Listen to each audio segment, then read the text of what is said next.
In the greenest of our valleys, by good angels tenanted, once a fair and stately palace, radiant palace, reared its head.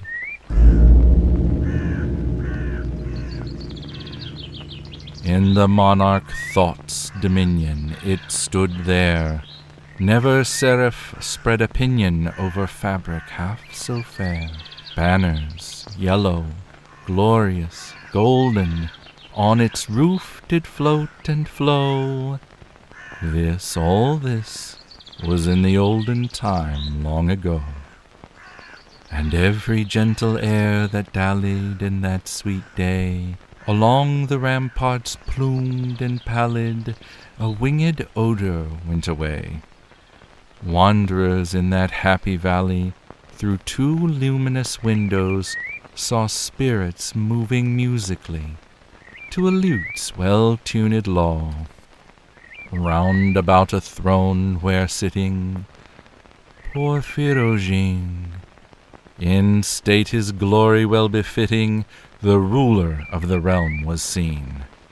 And all with pearl and ruby glowing was the fair palace door, through which came flowing, flowing, flowing, and sparkling evermore, a troop of echoes, whose sweet duty was but to sing in voices of surpassing beauty the wit and wisdom of their king.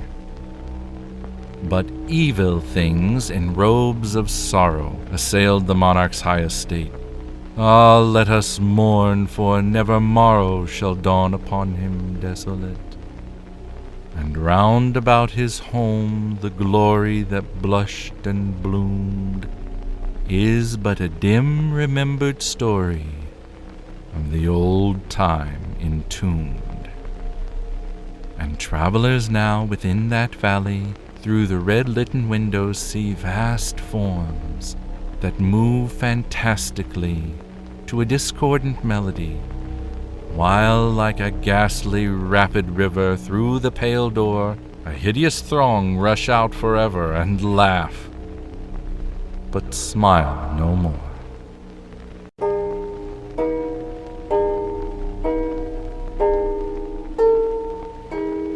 Lo, 'tis a gala night within the lonesome latter years, an angel throng, winged, bedight in veils and drowned in tears, sit in a theater to see play of hopes and fears, while the orchestra breathes fitfully the music of the spheres.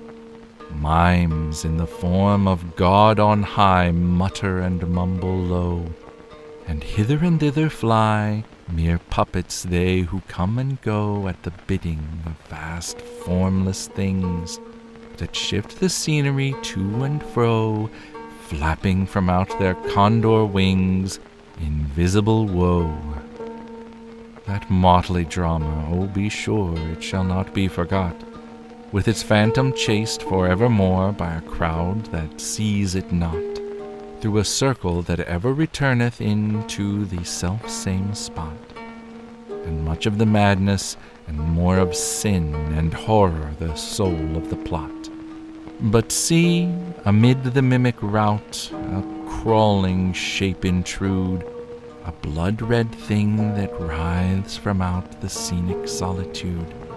It writhes with mortal pangs, the mimes become its food, and the angels sob at vermin fangs, in human gore imbued. Out are the lights, out all, and over each quivering form the curtain, a funeral pall, comes down with the rush of a storm, and the angels, all pallid and wan, uprising, unveiling, affirm that the play is the tragedy man, and its hero, the Conqueror worm.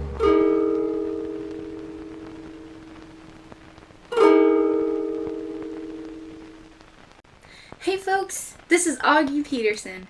You might know me from my short horror fiction on the Grey Rooms in Aphotic Realm magazine, or from my podcast, The Short Stories of Augie Peterson. Today I'm here to tell you about a new audio drama I'm writing, editing, producing, and starring in. Linda listens. Excuse me? Oh, hey Linda. I thought you had a nail appointment today. Well, I was about to when I happened to hear some misinformation come out of that pretty little mouth of yours. What do you mean, your podcast? Well, I wrote it, so it's mine? Is my name not Linda? Am I not listening to the problems my Twitter followers send me and doing my best to answer their questions and solve their problems?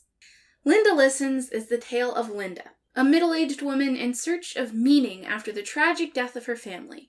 Once she meets her raucous neighbor, the meaning she finds may be more sinister than she'd hoped for. What the hell are you talking about? What sinister meaning? Linda, What do you know that I don't? On my show. you are a fictional character. You can't own a podcast. It's my show. I wrote it. Fictional. Fictional. Oh, I'll show you fictional. I will show you what the fictional. Linda. Linda Listens, a new horror comedy podcast from Augie Peterson. Now streaming wherever you find podcasts. Yeah, that's right. You cower in fear. I'm going to my nail appointment. On the next Octoberpod, Exorcism.